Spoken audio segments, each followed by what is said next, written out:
Olá, boa noite, bem-vindas, bem-vindos. Estamos aqui começando mais um lançamento, hoje desse livro Mundo Real, do Brandon Taylor, lançado pela Fósforo, essa editora que a gente adora, tem um carinho enorme, já tem uma parceria desde o início, né? Já fizemos aqui uma conversa linda, maravilhosa, aliás, sobre a Annie Ernaux. Convido todo mundo que não assistiu a acessar o nosso canal, está gravado. Foi uma conversa muito especial, mediada pela Zilmara, que é a nossa livreira lá na Livraria da Tarde. Faço essa live da minha casa, né? A gente ainda está nesse esquema, mas a partir dessa semana a gente já tem lançamentos presenciais. Mas hoje a gente vai receber pessoas que estão em diferentes lugares do mundo, não só do Brasil, então é uma oportunidade também da gente estar junto aqui, conversando com pessoas diferentes. Então vai ser muito bacana, estou super ansiosa para ouvi-los, desse livro especial, né, que trata de temas tão delicados, como racismo, homofobia, enfim, uma série de temas importantes aí. E quero ouvir todas essas pessoas especiais que vão conversar com a gente hoje. Eu vou trazer, então, para a conversa o Volpe. Oi, boa noite, bem-vindo. Olá, boa noite, obrigado. Um prazer estar aqui conversando com você e estou animado para o bate-papo. Bora lá. A gente tem que estar bem animado, né, Volpe? Porque a gente está com um dos nossos debatedores aí, está na Alemanha, está num fuso bem diferente do nosso, então a conversa tem que ser animada. É chique, né? Chiquérrimo. Então, deixa eu trazer aqui, falei dele, já trago ele. Oi, boa noite, bem-vindo, Alexandre. Olá, boa noite a todos. Obrigado pelo convite. E não tem nada de chique ficar acordado até tarde, não. Não tem glamour nenhum, né, Alexandre? Não tem glamour nenhum, mas estou super animado para a nossa conversa. Deixa eu trazer o Vene, que vai conversar com a gente também, que está aqui em São Paulo. Boa noite. Obrigado pelo convite aí. Agradece. Muito obrigado. Bem-vindo, bem-vindo. Bom, vou deixar vocês, então, essa truque aí para ter essa conversa boa. Estou curiosa para ouvir vocês.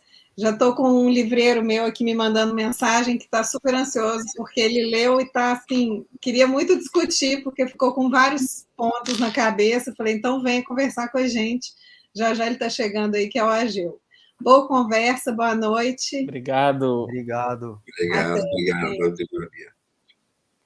Bom, eu recebi o convite aqui, a honra de mediar esse bate-papo, e aí eu fiz um roteiro aqui para a gente poder conversar melhor. Eu vou começar me apresentando, falando um pouquinho de mim, e aí queria que os convidados, o Alexandre e o Vene, também falassem, depois de mim, um pouco do que a gente faz, né, quem a gente é.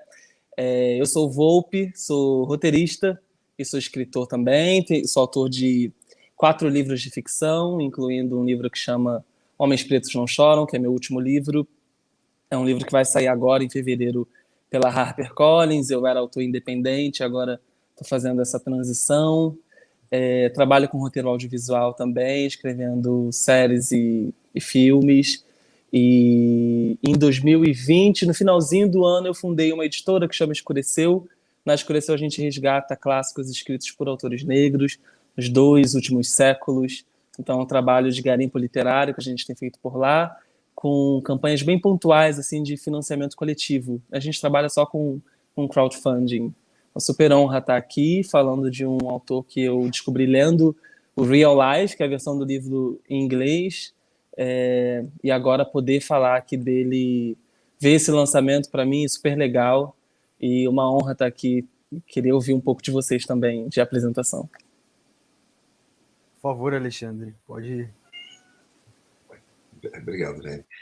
Meu nome é Alexandre Vidal Porto, eu sou escritor e diplomata, estou falando da Alemanha. Eu tenho 3 romances publicados e traduzi o Mundo Real, do Brandon Taylor. E para mim foi uma alegria, uma descoberta. Foi quando a Rita me ligou, Rita Mata, da editora Fósforo, me ligou com o convite, e eu achei maravilhoso, porque eu conhecia já o trabalho dele também, E foi uma aventura. Durante a pandemia, ele foi um grande companheiro, o livro. Eu tive que traduzir meio rapidinho, mas foi ótimo. Então, Já posso fazer uma pergunta? Queria saber quanto tempo claro, que levou a tradução. essa coisa, né? A tradução levou o tempo que eu tinha para fazer a tradução, que foram 4 meses, mais ou menos. A Rita me disse, olha, tem que ser rápido. Então, eu demorei 4 meses. Eu poderia ter demorado um pouco mais, mas era o tempo que a gente tinha para lançar, tinha todo esse esquema de contrato, lançamento, e foram 4 dias, mas eu trabalhei todos os dias, 4 meses, trabalhando diariamente. Que é grande, né? Tem o quê? Umas 290, 300 páginas. Deixa eu ver aqui. Quase 300, né? 288 páginas. Mas é muito diálogo. Então, não foi pesado, não, mas foi intenso. Mas foi muito prazeroso. Bom, eu sou o Veni Santos, eu tenho formação em jornalismo e ciências sociais, sou escritor, tenho um livro publicado, publiquei ele em 2017, chamado Batida do Caos, e é uma publicação que, na verdade, não tinha intenção de nascer enquanto livro, porque ela reúne diversos textos que eu escrevi ao longo de uma década. Eu moro aqui na Zona Leste de São Paulo, na região do Hermelino Matarazzo, e O Mundo Real foi um livro que também chegou até mim de maneira abrupta, uma surpresa, né, um convite para lê-lo e depois para participar dessa conversa. E acho que o que mais me surpreendeu, mesmo nessa leitura, assim, só, né, dando uma pequena introdução da minha visão a respeito, foi a não surpresa, com muitos aspectos do livro.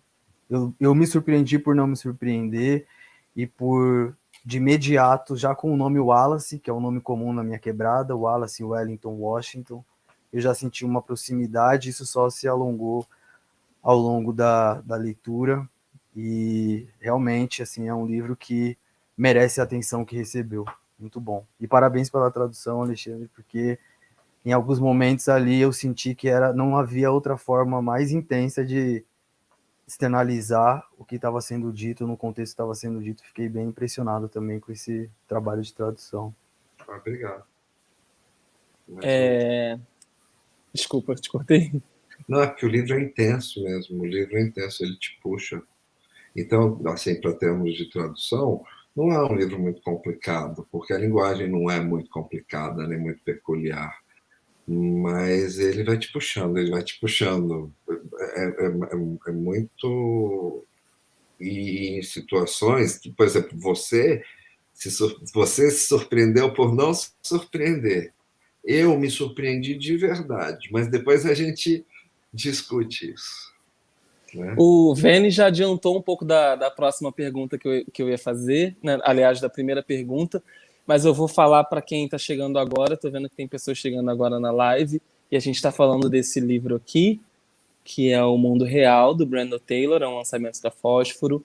E a minha primeira pergunta era exatamente essa, assim, de saber um pouco em que pontos que vocês se identificaram com o Wallace, né, que é o protagonista do livro. Eu até queria começar dizendo que eu acho super curioso, assim, como que as nossas histórias se atravessam, né? Um cara que nasceu no Alabama, no sul dos Estados Unidos, e pode ter tido uma vivência completamente diferente da minha, mas ao mesmo tempo a gente tem denominadores tão em comum, assim, e parece que quanto mais a gente recorta, mais a gente se identifica, né? Então o Brandon, por ser um cara negro, e por fazer um personagem que é um cara gay, eu me identifico com nesses dois lugares, então vai se aproximando muito e eu vejo, nossa, como que as nossas histórias se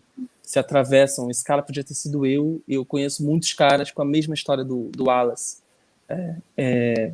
Então, para mim, já bateu assim aí, assim, nas primeiras páginas já foi um... Putz, isso aqui parece até eu. Eu queria ouvir de vocês exatamente um pouco disso, de como que o livro bateu assim para vocês e em que lugar que vocês se identificaram aí com a jornada do Wallace. Quem quiser falar primeiro? Fala você agora, Ben. Obrigado.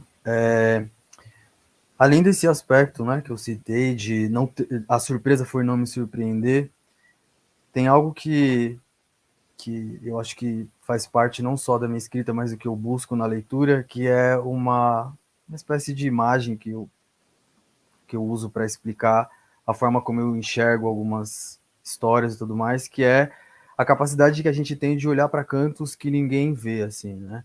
Quando você bate o lugar para uma imagem muito ampla, mas você sente que existe um milímetro dela que talvez só você tenha sido a única pessoa que olhou para ela, e talvez somente a sua percepção tenha dado a ela a possibilidade de existir, né? Então, ela foi vista, aquele canto foi visto. Então, para mim, foi um livro que trouxe muitos cantos que o Wallace provavelmente enxergou, né, e descreveu, e que os demais personagens tinham uma dificuldade muito grande de observar.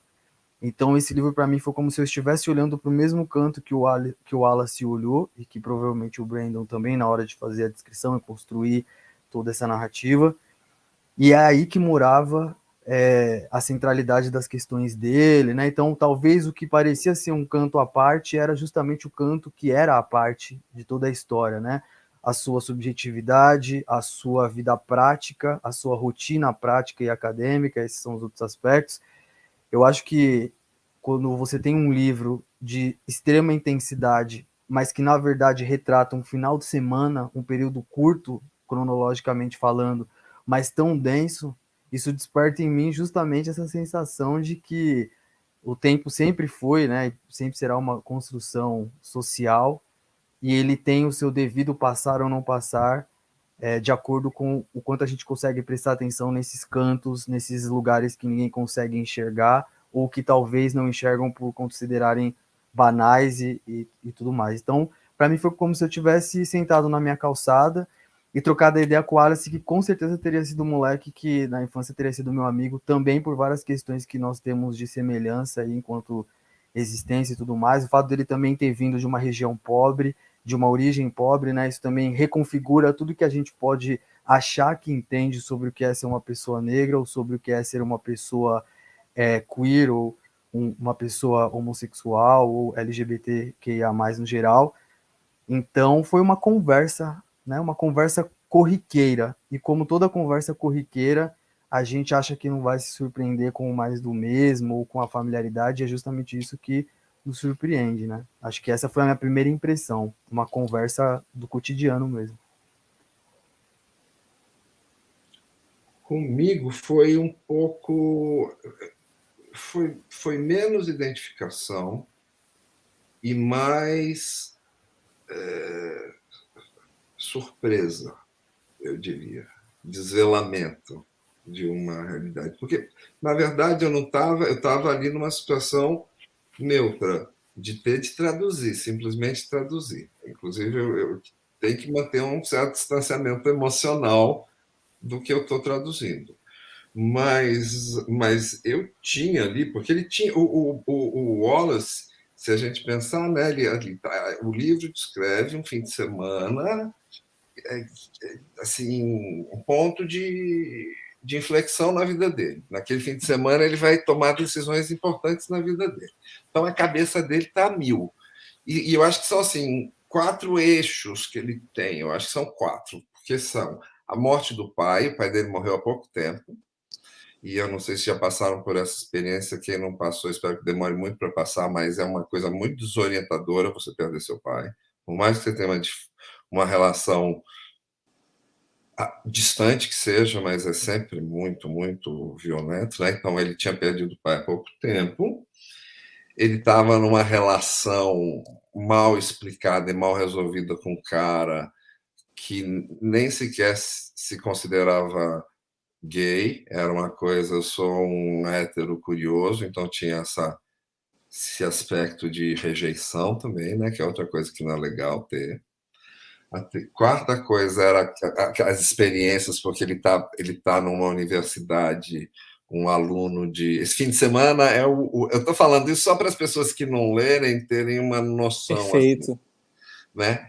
Esse fim de semana é o último fim de semana do verão, de uma região muito fria, no meio oeste dos Estados Unidos, que ele não nomeia, mas que que a gente sabe as características. Então, assim, o último fim de semana que eles vão poder sair de bermuda e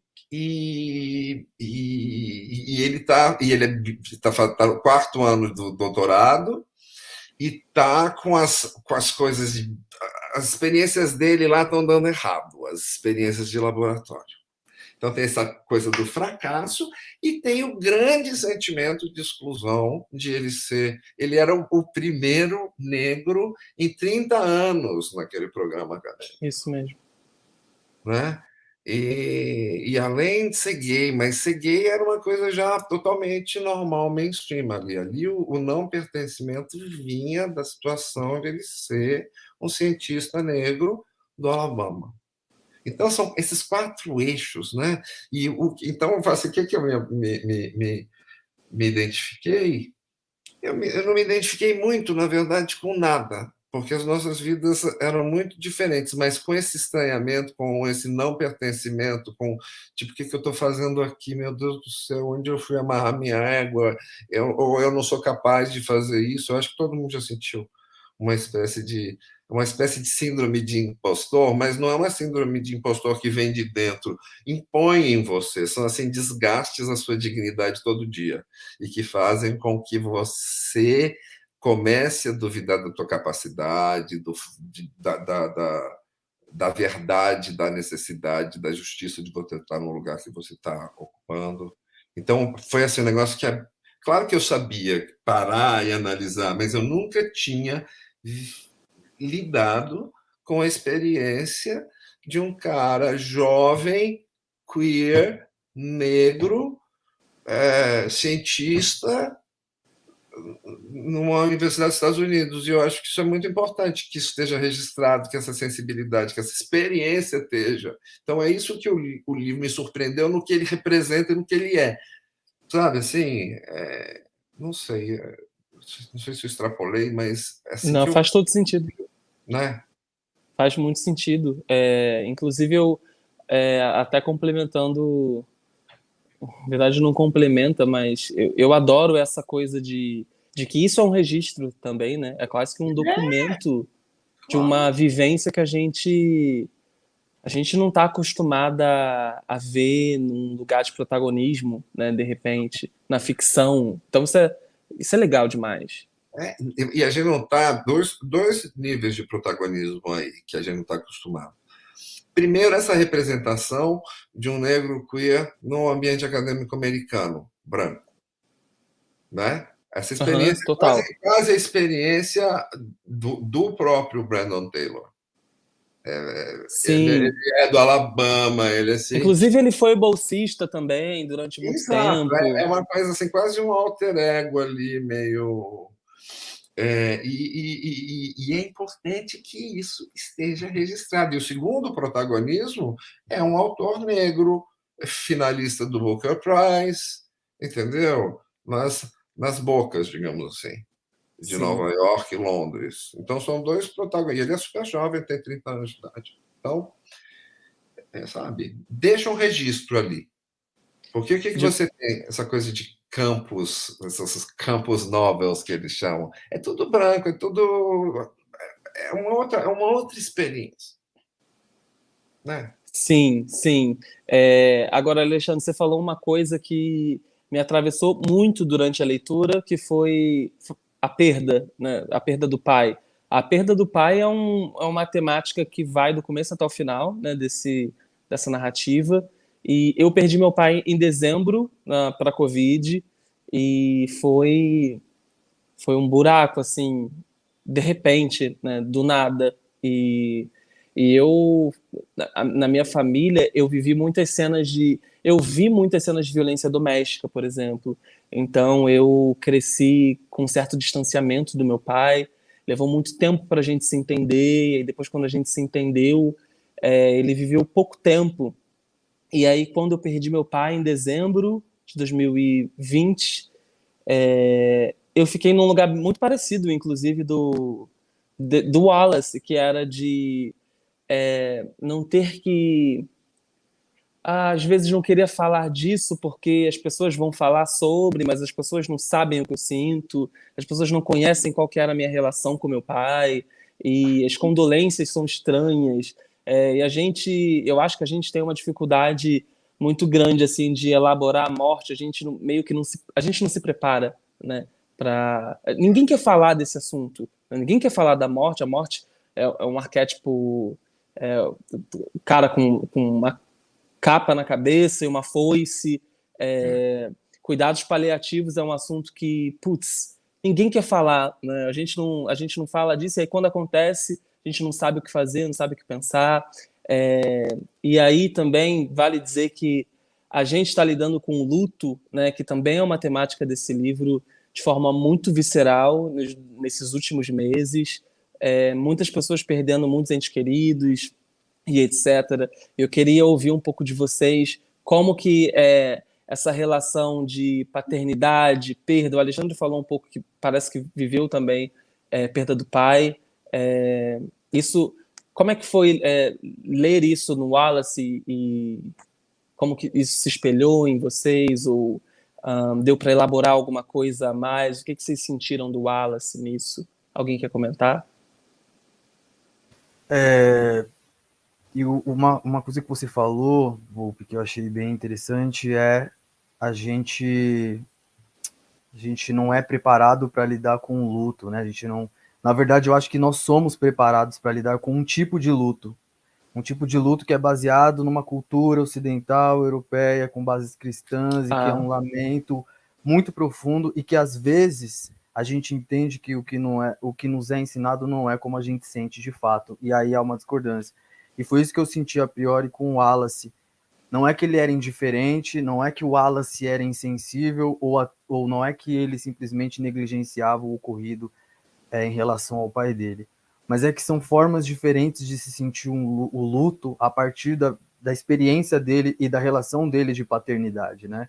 A gente sabe que quando se trata de famílias negras, e principalmente de pais negros, há sempre um histórico atrás do homem negro, que é aquele que o antecedeu enquanto pai também. Então a gente não sabe como é que era o avô do Wallace com o pai do Wallace, que foi assim com o Wallace, que será assim ou não, né? Então a gente espera do luto uma espécie de performance, e não estou falando isso no sentido pejorativo, mas uma expectativa de que a pessoa expresse a sua vulnerabilidade de uma maneira comum, né?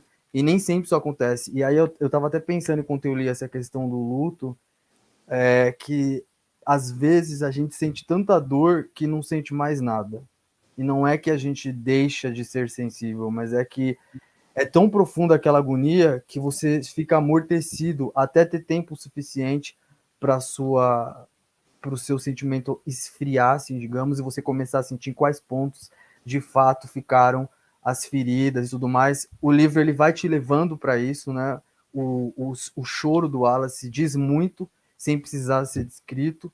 Ele é um choro que engloba várias pressões e principalmente uma postura de paternidade até dos amigos dele, porque todos os amigos também se comportavam com o pai, queria saber, fala assim, age assim, mas por que você... Então, assim, são quantas paternidades ali, né? Ele era como um filho para aquela turma, mas no sentido de você não está preparado para andar com os adultos, ou você ainda não está maduro o suficiente. Então, eu acho que essa questão de entender as outras facetas, as outras faces do luto, é um convite a uma reflexão muito profunda, né? E para saber respeitar também o espaço do silêncio. Entender que nem todo mundo vai se expressar da maneira como a gente gostaria, né? A Emma, por exemplo, parece, em certo momento, parece que ela fica até indignada. Meu, como assim? Seu pai morreu e você tá, né? Mas, ao longo da história, o Wallace vai dizendo como era essa relação e como que foi construído um distanciamento ao longo desse tempo todo, até, de fato, ele falecer.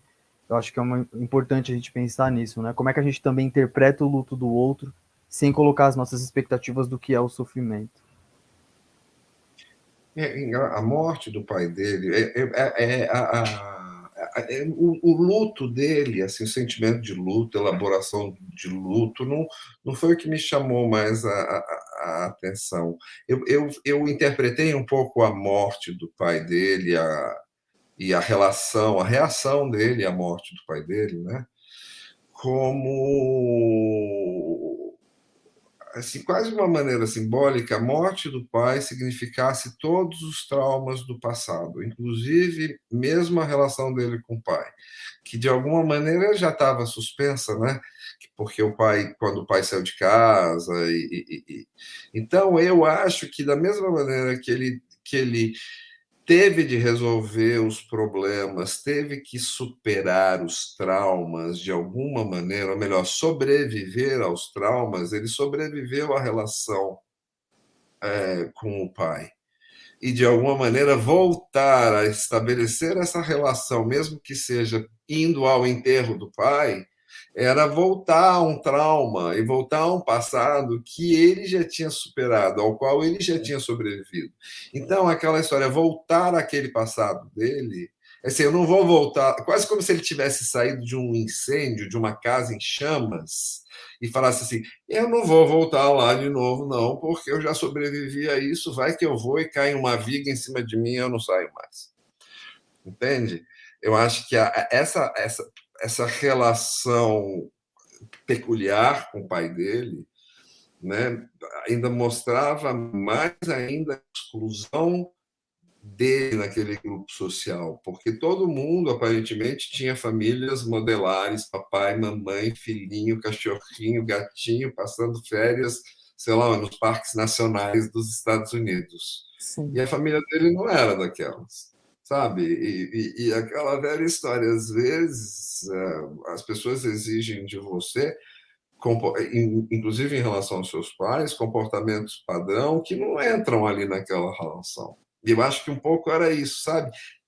E, de qualquer maneira, tinha essa morte, esse vazio, esse final, né, de uma relação tão importante, eu acho, catalisando esse processo de mudança, sabe? Ele quase assim, uma vozinha no ouvido dele dizendo assim, seu pai morreu, você já pode, sabe, se resolver, sai dessa lama.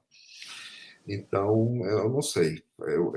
A questão para mim não foi tanto quanto o luto, essa dor, mas como um simbolismo de algo ao qual ele sobreviveu, de um trauma.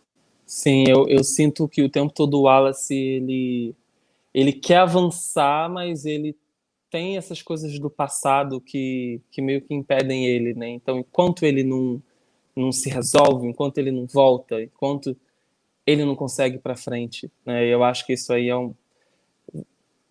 vai junto com ele, assim, é uma sensação que acompanha ele do começo até o final. No final das contas, eu acho que é muito sobre isso, assim, essa história, porque é isso, né? Eu acho que o tempo todo tá falando para isso, igual você falou dos amigos dele, ou amigos, ou dos colegas, o tempo inteiro eu sentia uma comparação entre Wallace, quem era o Wallace, de onde o Wallace veio, e agora quem são essas pessoas, e existe uma... Até vou emendar com uma outra pergunta aqui, que vem dessa demanda o Wallace é um cara meio antissocial, né? Ele não tá muito afim, às vezes, de conversar, ou de falar do que ele tá sentindo, ou de estar com as pessoas socializando, e o ambiente acadêmico, muitas vezes, ele tem essa demanda, né, de ter companhia, fazer amigos, quebrar, não sei, se permitir viver uma transformação, crítica social, etc. E eu acho isso super interessante porque, inclusive, eu gosto muito do projeto gráfico do livro, estou com ele aqui, que ele é roxo e tem essa pia, e ele é frio, assim, eu acho que combina com esse tom de frieza, assim, que está dentro desse protagonista também. E aí eu acho que tudo isso aponta... Eu vivi uma experiência super parecida, assim, com o Wallace na academia. Eu queria muito ouvir do Veni como é que foi a experiência dele enquanto homem negro, principalmente. Eu estudei jornalismo, né, me formei na faixa aqui no Rio de Janeiro. Em 2008, entrei para a faculdade, tinha 17 anos, levei 7 anos para terminar a faculdade. E nessa época eu nem tinha consciência racial, né? A pauta do racismo, por exemplo, era muito pouco discutida, no meu grupo zero, e em muitos momentos eu praticamente nem sabia que era negro, né? A gente cresce, as pessoas não falam isso pra gente, né? Parece que as pessoas têm um pouco de medo de dizer, então eu ouvia que eu era moreno, eu levei muito tempo para entender o que significava ser negro, e foi na faculdade que eu descobri. Foi no ambiente acadêmico, eu lembro exato como se fosse ontem. Eu estava no pátio da faculdade e eu ia alocar um livro na biblioteca, e eu olhei assim em volta, era um horário tipo de intervalo, eu estudava à noite, tinha que fazer meus corres de manhã e de tarde, e estudava à noite, e eu não vi nenhuma outra pessoa preta no pátio. Era uma universidade particular, uma faculdade particular, e aquilo mexeu assim comigo pela primeira vez. Eu já estava ali há 2 anos, eu não tinha me tocado, né? Eu lembro que eu chegava sempre em casa cansado, mas era um cansaço que não era só físico. Muito depois eu fui elaborar que isso vinha de um lugar mesmo de opressão, né? De não sentir que, caramba, tem alguém aqui igual a mim. Aliás, todo mundo é diferente de mim, ninguém se parece sequer comigo, né? E quando eu fui lendo a história do Wallace e via essa coisa dele de ai, não quero falar com as pessoas, ou putz, não quero dividir isso, ou não é da forma que essas pessoas estão pensando, ou simplesmente o fato dele ser um único cara preto lá em 30 anos de história acadêmica, isso conversou direto assim comigo. Eu fiquei lembrando dessa experiência, assim, de como que foi estranho depois voltar no dia seguinte, e no outro dia, percebendo que não tinha ninguém igual a mim. E daí? E aí? Né? O que você faz? Né? Como é que foi? Me conta um pouco da tua história, Vênia. Olha, vou te dizer que parece que a gente estudou praticamente na mesma sala, ou enfim, né? A gente fez a mesma graduação, porque, assim, eu tive duas experiências na academia, né? A primeira foi com jornalismo e a segunda com ciências sociais. Ainda que com venes diferentes, existiram pontos comuns muito fortes. No primeiro caso, eu fui bolsista, né? Consegui uma bolsa pelo ProUni e consegui fazer jornalismo. Então, na minha sala, na época, tinha bastante bolsista. Só que dos 50 alunos, tinha, tipo, 3, 4 negros, né? Então, a gente já ali... E tinha aquilo da gente só se olhar, né? Tá ligado? Que a gente só se olha e já se Sim. entende. Porque se você também começa a falar e criar um grupinho, é mais uma forma ali de você ser já destruído pela academia, né? Tipo, aquele grupinho ali. Mas a verdade é que eu também não me sentia à vontade para falar com ninguém, não. Inclusive, eu tive, sei lá, 2 grandes amigos ao longo dos 4 anos, talvez mais um último, que se tornou um dos meus melhores amigos hoje em dia. E ele foi uma pessoa que disse para mim assim: você entrou na faculdade com uma casca, era impenetrável, não dava para falar com você, porque você entra num ambiente em que você era objeto de estudos. E aí, de repente, o objeto de estudos está com o caderno aberto e está fazendo pergunta. Já é um estranhamento, né? Num segundo momento, você já tem internalizado a escola, porque eu não vim do vestibular, eu vim do ensino médio. Eu não tive condições de fazer um pré-vestibular para prestar o Enem. Eu fui ali, ó, no que eu tinha absorvido do mínimo. Então, você já entra se sentindo incapaz, porque na primeira aula um professor menciona a Revolução Francesa e você para pensar, putz, eu não tive isso na escola. O que eu estou fazendo aqui se eu não tenho nem o básico? Então, Sim. né, você tem essas todas neuras que vão circulando, você vê a tranquilidade dos outros alunos nesse ambiente, que já estão mais desenvoltos, né? Eles podem sonhar com viagem nas férias, enquanto você não toma café, né? Eu estudava de manhã no começo, eu não tinha dinheiro para café, você estudava com fome. Eu não sei se as pessoas sabem dessas realidades, mas ainda existe, né? Tem gente que vai fazer faculdade bolsista, passa fome. Então, a gente cria uma defesa, mas é uma defesa primeiro de nós mesmos, porque a gente já entra se achando vulnerável. O que o Alexandre falou nessa síndrome de autossabotagem, do impostor, que na verdade é isso. Essa síndrome, quando vem de fora, se chama racismo, não é nem síndrome. É uma síndrome que não é nossa. Né? Então, a gente já chega ali, destacado. Se você é gay, isso já é também uma coisa que é muito fácil de ficar visível, e ainda bem que é fácil numa parte, mas na outra é ruim porque você está colocando ali a sua estratégia de sobrevivência no ambiente acadêmico. E por fim, o terceiro baque, que é o que o Wallace sente muito, é de quem deveria me incentivar é quem mais me limita, que é a Simone, por exemplo, que é a orientadora, que finge estimular ele, mas que no final das contas o que ela faz é uma falsa proteção. Ó, Wallace, estou te dando um toque, sabe? Pode ser que não seja o seu caminho. E aí eu fico pensando, que tipo de docência é essa que desiste do aluno? Porque a Simone desistiu do Wallace antes mesmo dele tomar a decisão. O final de semana dele já tinha sido fechado na mente dela, nessa conversa e tudo mais. A gente sabe, né, que às vezes na academia a gente se depara com docentes assim, e ao mesmo tempo a gente também se depara com docentes que fazem a gente continuar e concluir uma graduação. E na segunda, quando eu fui fazer ciências sociais, olha só que irônico, só para não tomar muito tempo, mas Não, nas fica à ciências vontade, sociais, tá ótimo. nas ciências sociais A primeira foi jornalismo, velho. Oi? Primeira faculdade. Primeira foi jornalismo, é. E lá, e assim, no jornalismo ainda foi mais tenso, porque a gente precisa se provar enquanto escritor, enquanto pessoa capaz de escrever, mas enquanto pessoa capaz de contar dos outros. Então, várias vezes eu tinha que falar de umas pautas que também não se relacionavam comigo, e quando iam falar das pautas que se relacionavam comigo, abordavam de uma maneira que eu falava, mas o que é isso que a academia está estudando? Então, precisa reestudar. Se vocês usam a gente de objeto de estudo para fazer um tipo de produção de conhecimento desse nível, então algo precisa ser revisto. O Wallace, ele tem essa veia nele também, porque os experimentos dele falham, mas ele entende a certo ponto que aquilo é o processo de construção de conhecimento. A epistemologia se faz por indas e vindas no processo de conhecimento e de construção do saber, né? Só que ele não tem chance de errar. Ele não é uma Dana, né, que é a personagem, ele não tem chance de errar, nem primeiro por ser negro, mas mais ainda, né? Além de ser negro, ele é o único negro, né? Então ele não tinha nem alguém para se apoiar e falar, pô, fulano, pô, Volpe, a gente jornalismo tá puxado, hein, mano? Tem como é que a gente trocar uma ideia aqui? Porque eu tô com várias questões que eu não vou querer expor, é o que você falou, Volpe.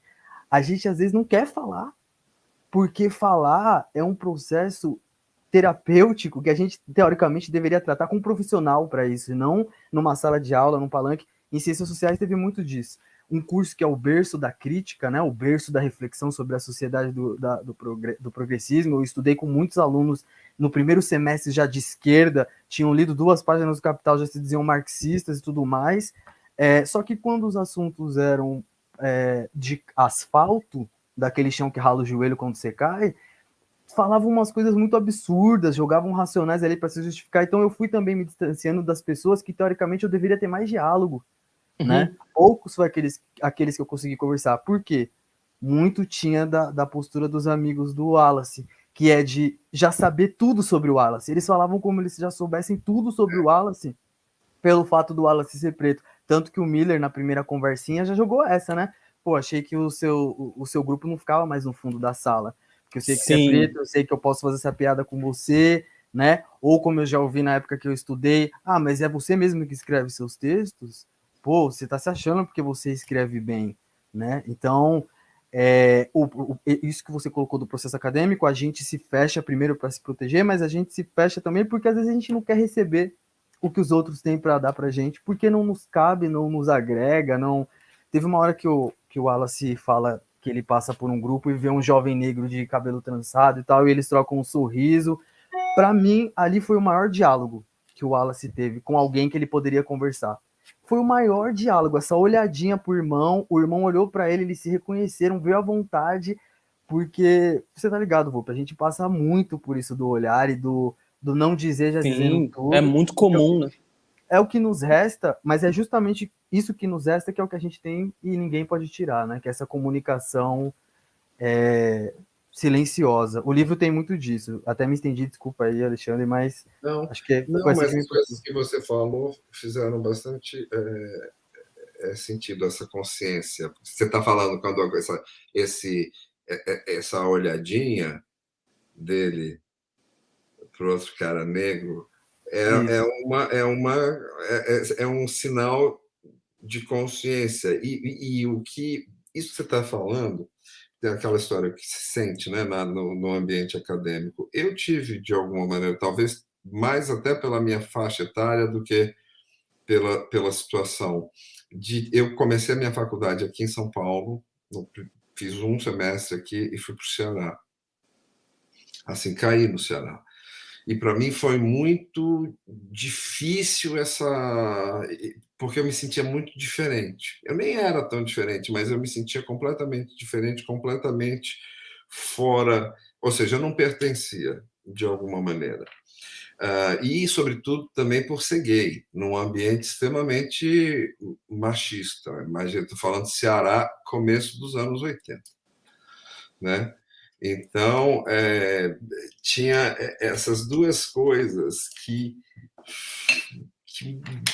fez com que eu conseguisse entender esse sentimento de não pertencimento. Mas uma coisa que você estava dizendo, vocês dois falaram, e que eu sinto também no meu próprio estereótipo, é que as pessoas têm estereótipo para o negro, estereótipo para o viado, estereótipo e até, digamos assim, a articulação do Wallace ali é uma coisa estereotipada, de vamos colocar um negro no programa, vamos colorir o programa.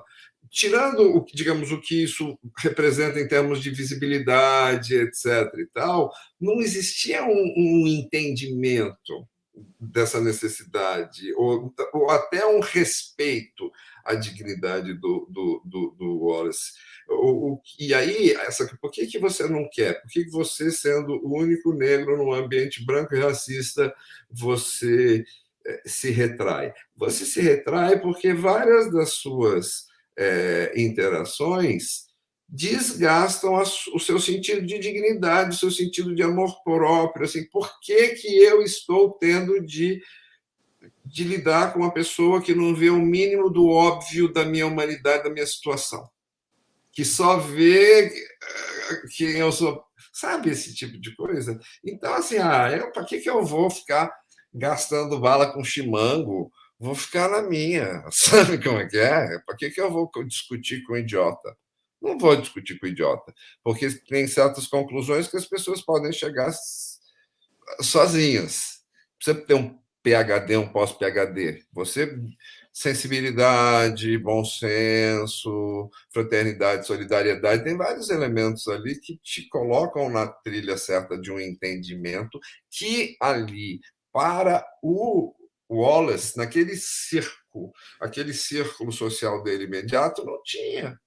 Não tinha ali. Ninguém ali via ele de verdade. Via ele como um estereótipo. E o estereótipo do negro ali era o cara que vai pisar na bola. Ele era quase assim um negócio de condescendência total com ele. Total. Então já tinha o roteiro dele, já estava escrito ali, está todo escrito. E se ele ousasse, sabe assim, descumprir, talvez você não seja para cá. Talvez você não tenha um espaço aqui. Porque é uma concessão. Ali todo mundo via, ali num diálogo que ele tem com um estudante francês, que fala assim, você devia agradecer estar aqui, porque você, né, se você não tivesse aqui, você estava, eu não me lembro, mas você estava fodido, você estava mal. Então, agradeça esse pequeno espaço estreito, sufocante que te deram e lamba os beiços. Foi fogo isso, né? Nada mais francês do que isso, né? Eu praticamente ouvi a França ali falando com os países que ela colonizou, com o Haiti, por exemplo. Não, agora você pode viver. Agora é uma falta de humanidade. Aí, para que você vai querer ficar desgastando? Você é uma pessoa sensível, você está numa situação vulnerável. Aquela história, teu pai morreu, teu namorado, você não sabe o que está acontecendo, os seus nematóides morreram, não sei o quê, e você ainda vai ter que ficar aguentando papo furado de gente assim, pré-racismo. Não dá, né? Eu acho. Eu acho que é uma questão mesmo de auto-amor. Essa atitude que a gente chama de antissocial do Wallace é uma espécie de auto-amor mesmo, sabe assim? Não vou ficar perdendo meu tempo com essas pessoas, não vou ficar sofrendo por quem não merece e por quem não me respeita.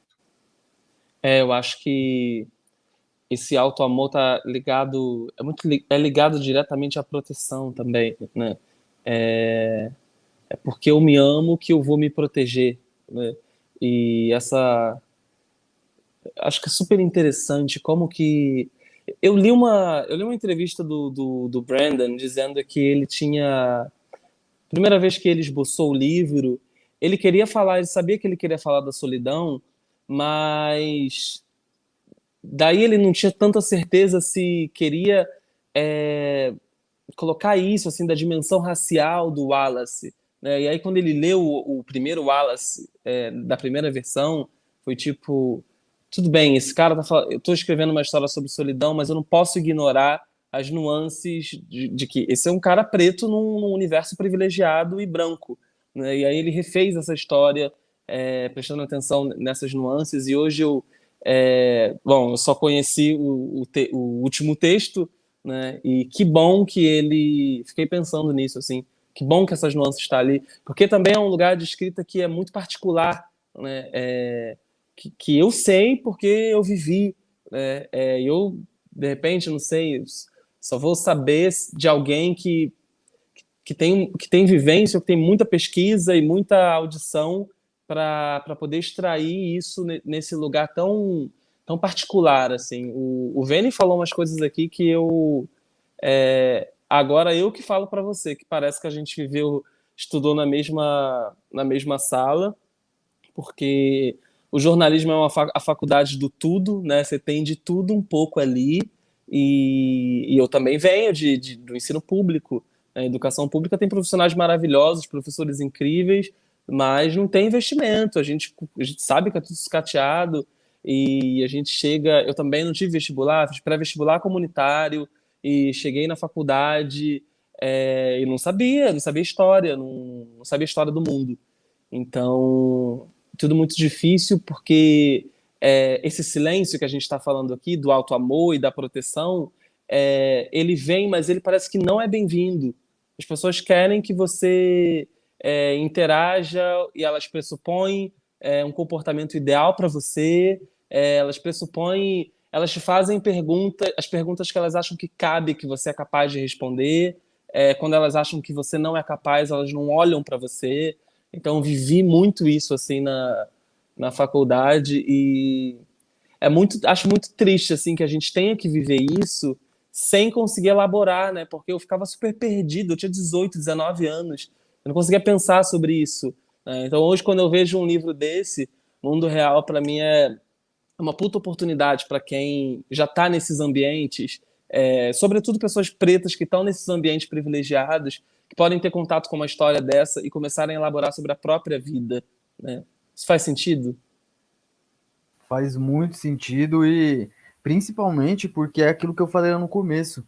Essas pessoas, esses irmãos, essas irmãs que vão ler, não vão se surpreender no sentido de ver algo inédito, vão se surpreender por se verem no comum do Wallace, no dia a dia comum. Essa, a surpresa você... Foi que eu tava pensando, né, quando eu li o livro, eu falei assim, a primeira vez que eu tive essa sensação de não me de me surpreender por não me surpreender foi quando eu ouvi, por exemplo, Sobrevivendo no Inferno dos Racionais.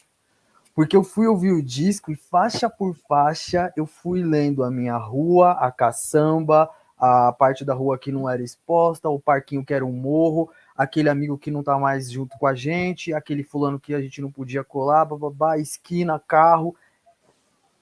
Então você fica chocado por saber que você está sendo narrado por alguém que nunca bateu no seu portão, que nunca entrou na sua casa e tomou um café, tá ligado? Então, esse livro é um mundo real para muitas pessoas e também é um mundo novo para outras, mas ele reúne toda a complexidade que a gente tem por dentro nesse silêncio, né? Talvez as pessoas brancas, quando forem terminar esse livro, elas vão se lembrar de algum amigo preto, alguma amiga preta que às vezes ficou quieto, mocota, e essa pessoa, pô, por que tá quieto? Por que não tá falando? Vou lá perguntar, blá, blá, Ah, blá. sim. E talvez existe todo um mundo de Wallace dentro dele, que é tipo que nem torneira. Sabe quando você quer falar, a torneira tem muita água, sai só uma gotinha, que não passa tudo? É que às vezes a gente quer falar tanta coisa acumulada desde pivete, porque o racismo começa desde quando a gente é pivete, não é o bagulho da faculdade. A gente já chega na faculdade, ó, calejado de várias questões.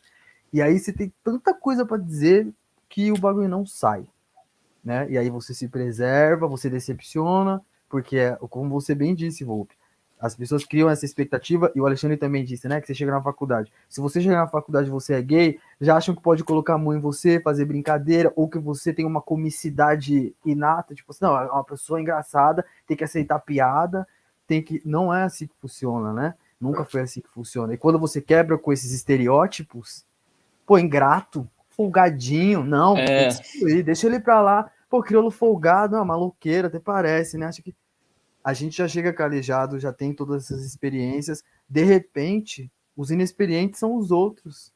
E aqueles que tentam fazer com que a gente se submeta à história deles. E o Wallace, mano, você falou uma palavra que eu concordo, que é, o Wallace era antissocial. Mas eu acho que, na real, ele nem era tão antissocial. Ele era antissociabilidade, com aquele padrão de sociedade. Ah, sim. Sabe? Sim. Tipo, ele não era antissocial porque ele queria uma sociedade onde ele não precisasse se explicar, onde ele pudesse ficar quieto. E aquela aquela sociabilidade era ruim, aquela sociabilidade era horrível, né? Porque não era para ele. Não, ninguém enxergava ele ali. Enxergava o estereótipo dele. Como ele deveria ser. Teve até uma hora que eu fiquei com a maior sensação quando ele foi naquela parte do jantar lá dos amigos. Sabe o que me lembrou? Assim, não exatamente Casa Grande Senzala, da romantização da presença do negro dentro da Casa Grande, né? Como, olha, agora o negro tá aqui dentro, existe uma paixão entre o senhor e a escrava, né? Então, quando ele vai para aquele almoço, nossa, acolhemos o Wallace aqui dentro, olha como você é querido, todo mundo falando um oi, e depois destroem ele, só não comem ele porque não tinha como cortar, porque...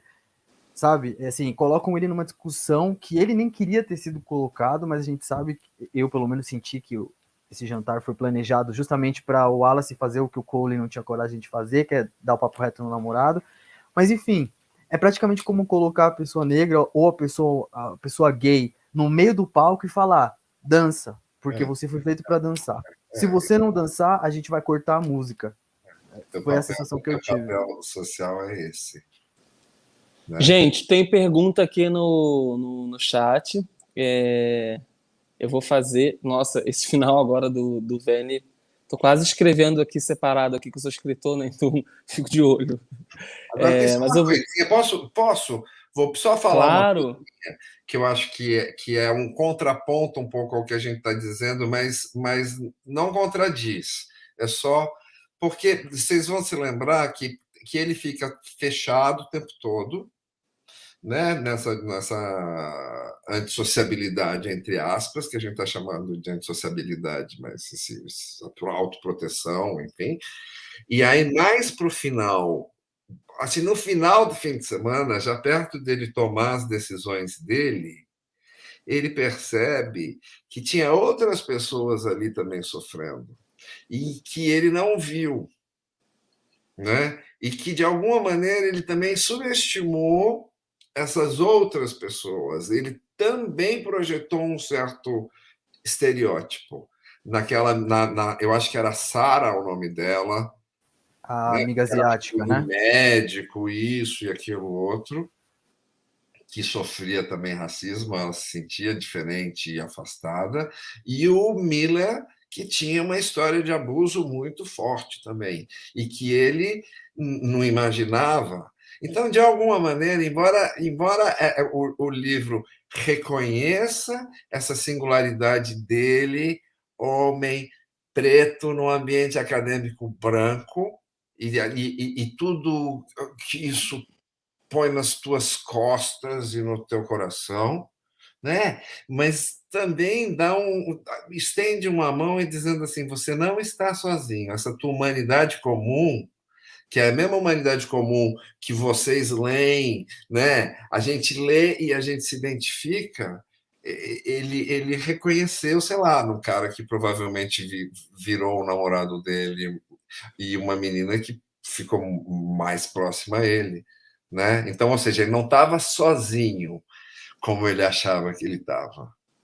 Embora ele tivesse, né? Sim. Só vou lançar uma questão rapidinho, Alexandre, porque você falou que é muito, muito pontual. Eu fico pensando, será que ele subestimou essas possíveis dores, né? Essas dores, na verdade, das pessoas? Ou será que ele superestimou a capacidade dessas pessoas que não são pretas de lidar bem com essa complexidade das coisas, né? Porque ele olha para as pessoas brancas, ele deve falar, meu, você é branco, você aguenta. Ou você não. Eu acho que foi mais isso. Ele superestimou e depois ele descobriu que não, pô, eles são vulneráveis também nessas áreas, né? Então, é um grande redemoinho de vulnerabilidades, na real. Mas quando ele vai para a nova vida dele, ou depois da decisão dele, ele já vai sabendo disso. E que bom. Né? Sim, muito rica essa discussão, gente. Quem está chegando agora, eu estou achando legal que a gente está dando alguns spoilers, mas ao mesmo tempo não está. Então, eu acho que está dando vontade de ler o livro para quem ainda não leu. Se ninguém tiver algum comentário para fazer sobre o que a gente está falando agora, eu vou ler uma pergunta aqui da Mariana Correia Santos. Pode ser? Tchau. A pergunta dela é para o Veni ou para mim? Vocês já sentiram que a atmosfera de condescendência e isolamento que a experiência do racismo nesses ambientes universitários impõe sobre os estudantes negros embotaram a escrita de vocês? O processo criativo, pois se a fala é um processo terapêutico que a gente não é capaz de fazer nesses espaços, a escrita também passa por essa experiência. Como criar nessas condições? Quer falar, Veni? Volpe, respondendo a pergunta assim, pelo que eu entendi, a gente não só sente, como a gente é obrigado a sentir essas posturas que estão para além da nossa existência nesse espaço de academia, né? A gente precisa ficar muito alerta, por exemplo, ao elogio à nossa inteligência, que muitas vezes é disfarçado de uma subestimação a ela. Nossa, parabéns por você ter conseguido entregar um texto, pô, mas é uma atividade comum, de repente. Então, existe uma mão, né, com os dois lados. A de cima bate, enquanto a de baixo tenta te cumprimentar. Isso é algo que eu pelo menos, e acredito que o Volpe também, e o Alexandre também, a gente vai percebendo muito bem quando estão de fato nos incluindo e quando estão de fato nos usando, assim, digamos, né? Nos trabalhando e jogando com a gente. Isso acaba atravessando a parte da escrita, porque vou ser bem direto, assim, né? Para mim, escrever sempre foi um processo angustiante. Inclusive, foi uma conversa que eu tive brevemente com a Marilene Felinto, e que ela me falou isso, que ela também tinha esse sentimento. Marilene, escritora que eu admiro muito, uma amiga querida, e ela falou que é um processo angustiante porque a gente geralmente, quando chega ao ponto de escrever para lidar com essa angústia, a gente coloca exatamente tudo que a gente não diria. Tudo que a gente não conseguiu falar e que provavelmente não gostaria de falar numa conversa, não gostaria de se expor a esse momento, mas você deixa registrado na escrita, porque a escrita dá a possibilidade disso ser lido ou não por alguém. Eu escondi os meus textos durante muitos anos, né? E hoje, quando eu leio o Mundo Real, eu fico pensando, antes do Brandon escrever, quantos textos antecessores a esse livro ele, por exemplo, não colocou de maneira exposta para todo mundo ver. Então, eu acho que a escrita acaba sendo... Só abrir um parênteses em relação a isso, desculpe te interromper. Imagina. Que eu estava lendo, eu li em alguma entrevista dele que ele foi rejeitado 3 vezes. E ele jogou ele jogou o negócio fora, o manuscrito fora, e inclusive deletou os arquivos do computador. Eu não acredito. Foi. E aí o cara que dividia alojamento com ele na faculdade recuperou, guardou e falou assim, vou guardar para quando você recuperar os sentidos. E depois ele... Mas enfim, desculpe, era só para que tinha a ver com isso. Mas aí você tá vendo, né? Quais são o tanto de coisa que passou na cabeça dele para ele jogar fora algo que hoje é reconhecido, premiado e que foi lido aqui na Zona Leste de São Paulo, no Hermelino Matarazzo, por um cara que nunca trombou ele e consegue falar do Wallace como se fosse uma criança que tivesse crescido com ele. Então, a escrita, ainda que angustiante, e o ambiente acadêmico, ainda que sufocante, não tira da gente a única coisa que a gente tem, né? Que é a necessidade de dialogar, ainda que seja só conosco, viu? Porque às vezes tem um monte de amigo, a mesma coisa que não tem nenhum. Então, a gente precisa mesmo focar nessa absorção do exterior e filtrar aquilo que nos cabe. Foi o que eu entendi da pergunta. Eu super concordo, comigo também. E tem uma outra vertente aqui, que a gente está falando muito de estereótipo, né? E pensando em processo criativo, de escrita, eu às vezes eu sinto que espera-se algo de mim na escrita, que às vezes eu não quero entregar. Eu não quero ficar falando o tempo todo de racismo, por exemplo. Eu não quero ficar compartilhando o tempo todo sobre as minhas vivências difíceis. E às vezes eu quero escrever, não sei, sobre sapato, sobre família, sobre qualquer coisa, sobre os fogos de Copacabana no Ano Novo. Escrever uma história aleatória. É, e aí eu fico sempre fazendo esse jogo, assim, esse equilíbrio de me perguntar se eu estou realmente escrevendo o que eu quero ou o que as pessoas estão esperando de mim, por eu ser um cara preto e gay. Então, tem isso também, né? Afeta um pouco a minha escrita, mas hoje eu acho que eu já consigo lidar com isso melhor, porque eu me questiono o tempo inteiro, né? Mas até esse movimento de questionamento, essa engrenagem, ela vem desse lugar primeiro de até mesmo de violência ou de você se sentir o tempo inteiro preso a um estereótipo, né? Hoje eu fico escrevendo para quebrar estereótipo, para pegar esses mitos que a gente é, vê tão reforçados na sociedade, ficar tentando desconstruir eles. É um exercício que eu faço até mesmo para me proteger. Tem uma pergunta aqui que chegou para o Alexandre, que é da Marina Correia. Ela perguntou assim: Alexandre, de que modo você acha que a aparente simplicidade e clareza da escrita do Brandon Taylor dialoga com a realidade do racismo velado pelo qual o Wallace passa? De que modo você acha que a aparente simplicidade e clareza da escrita do Brandon dialoga com a realidade do racismo velado pelo qual o Wallace passa? Eu acho que, quer dizer, a linguagem. Um exemplo que a gente falou antes, por exemplo, linguagem muito clara, mas não explícita, de ele olhar para o outro negro no campus e criar imediatamente uma conexão de fraternidade, digamos assim. Nessas no que ele diz e no que ele deixa de dizer, você tem muito claro o racismo ali. O racismo está aqui e acolá explícito quando o francês fala aquela coisa, tipo, se liga, malandro, você está, sabe? Ali muito claro, mas às vezes o racismo não é o ato, é o perfil do que não está lá, sabe, do que não se fala, do que deixou de se falar. Então, a ausência na linguagem, ou nos diálogos, ou na comunicação entre os personagens. O racismo se revela de duas formas, para simplificar. Se afirma no que se diz, né, no que se conversa, nas palavras, nas frases que se usam. Ali você pode pegar, o exemplo desse seria o francês ali, a conversa, e no que não se fala também. O racismo ali se revela no que não se deixa, não se deixa falar, ou que, né? E então é quando na relação, sobretudo, com aquela Simone, que era a orientadora dele, não é? Que ali foi, eu acho que talvez uma das interações mais racistas, mas não se falou de raça, não se falou de nada, simplesmente já se apresenta uma situação.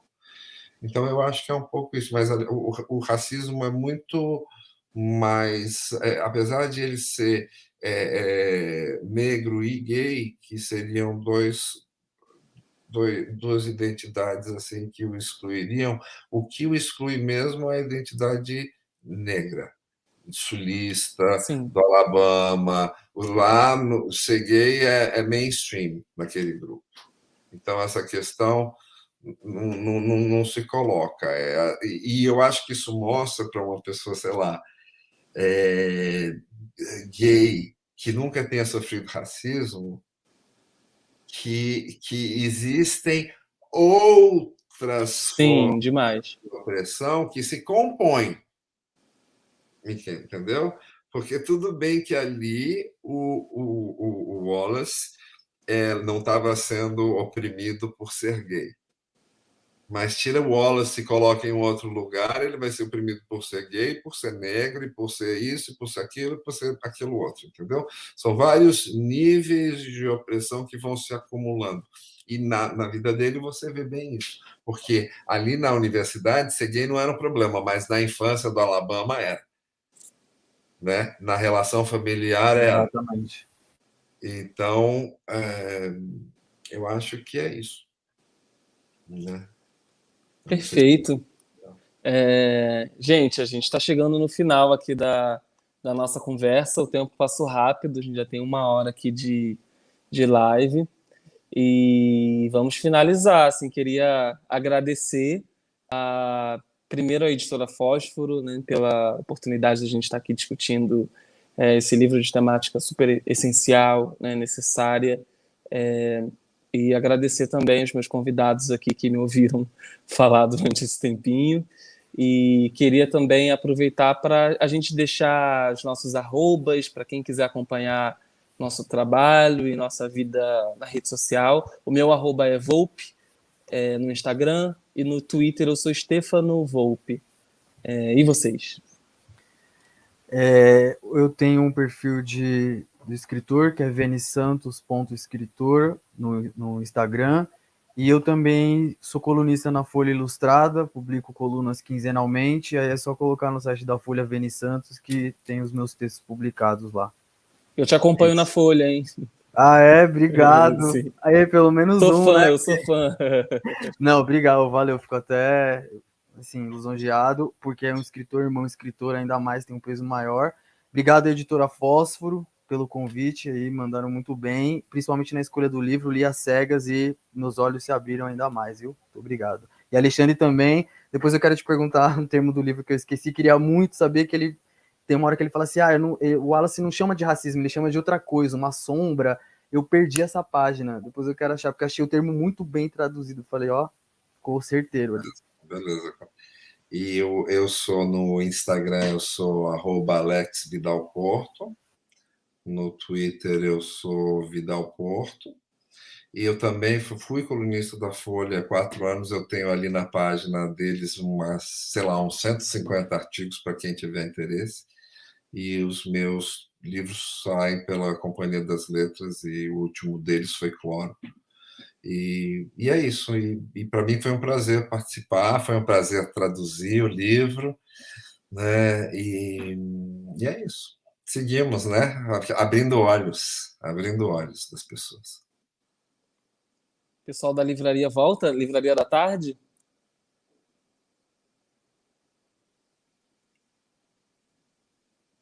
Tá sem áudio. É a frase que todo mundo fala, né, gente? Tinha que ter. Vocês foram comportadíssimos no áudio. Deu tudo certo. Eu nem ia voltar, mas depois eu voltei para dizer, Vênia, eu também acompanho sua coluna na Folha. Obrigado mesmo. Fico lisonjeado, valeu. É muito bom, é muito bom. E o Ageu entrou aqui, que é meu livreiro, e ele empolgadíssimo com esse livro, e ele falou que também é seu fã, viu, Vênia? Então... valeu, a gente tem que se reunir. Mas tem uma arquibancada aqui pro... Nada melhor que tem nada. Já fica todo mundo convidado para vir na livraria. Quando estiverem em São Paulo. Isso. Vem, está aqui, então já vem. Não, já vou me programar. Logo mais saio de férias e eu vou aí com certeza. Então tá. Eu já quero fazer um convite para quem está assistindo a gente. Nos dias 18 e 19 de dezembro, a Livraria da Tarde está comemorando 2 anos. E a gente vai fazer no sábado uma música lá na livraria, e no domingo a gente vai fazer uma poesia, um sarau de poesia. Fica em Pinheiros, na Cônego Eugênio Leite, quase esquina com a Teodoro, perto da Praça Benedito Calixto. Sim. Um lugar bem gostosinho, assim. É uma livraria pequenininha, de rua, bem gostosa, bem charmosa. Em janeiro eu vou a São Paulo e aí eu vou dar uma passada. Eba! Gente, conversa deliciosa, só acho que aguçou para quem não leu o livro, para ficar com mais vontade de ler. Obrigada pela conversa franca, né? Porque eu acho que foi uma conversa muito franca, assim, e é muito bom ouvir vocês e aprender. Então, foi uma delícia. Obrigada, boa noite. Obrigado. Valeu. Espero. Valeu. Tchau, Valeu. tchau, gente. Obrigado. Tchau. Tchau.